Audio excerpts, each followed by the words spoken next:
So tell me a little bit about your current career. I am a staff accountant in the audit department at Sickage LLP. I have been there since January of 2020. As an auditor, I help provide companies, entities, and organizations assurance to their financial statements, as well as providing assurance of the effectiveness of their internal controls. What experiences or specific people helped you decide that you wanted to choose this career? So when I was growing up, I always wanted to be in the arts. I wanted to dance, I wanted to sing. However, I didn't have a lot of the resources to kind of pursue those dreams professionally. And it wasn't until I got a little bit older that the people in the community kind of invested in me and made sure that I had at least some experience of doing what I loved. And I figured out in high school that instead of being the professional dancer, I wanted to be somebody that helped bring dance into the communities that didn't have professional dance classes, didn't have professional vocal coaches. So I had a mentor who worked in my church, and she was an accountant. She's actually an auditor as well for the state of Ohio.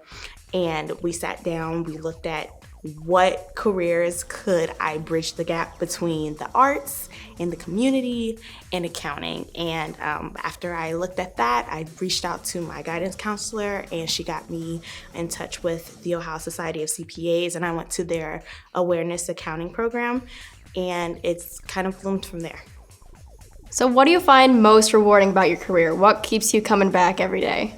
This might sound selfish, but I really think as of right now, being so new into the field, I think the most rewarding part about my job is the personal growth that I see in myself, especially starting a new career in the middle of a pandemic.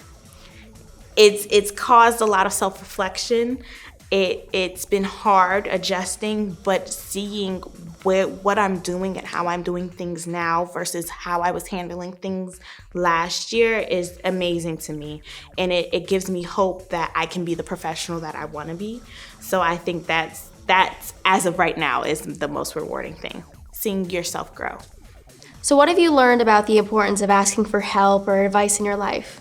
That's the biggest thing that you can do. I've always done well in school, so getting into a profession where you're new at everything because it's a field and you have to experience things in the field.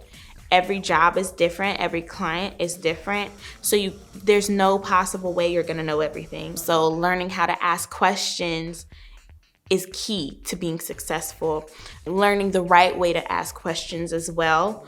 Learning who you're asking questions to, learning that person also plays a part. I have a client who, she's like, if you have a question, ask me. If you have something that you need, ask me immediately. No matter what it is, just shoot it off and I'll get it to you. But there are other clients where it's like, I'd rather have all of your questions, all of your requests at once. So I kind of wait throughout the day, accumulate my questions, and send it to them in an email. They can go over it and get back with me instead of going back and forth all the time. So that's something that I don't think is thought of when you're talking about asking questions, is who are you asking these questions to, and how do they respond to how you're asking questions? But I mean, you can't do your job without asking questions. You have to learn something. That's how you learn.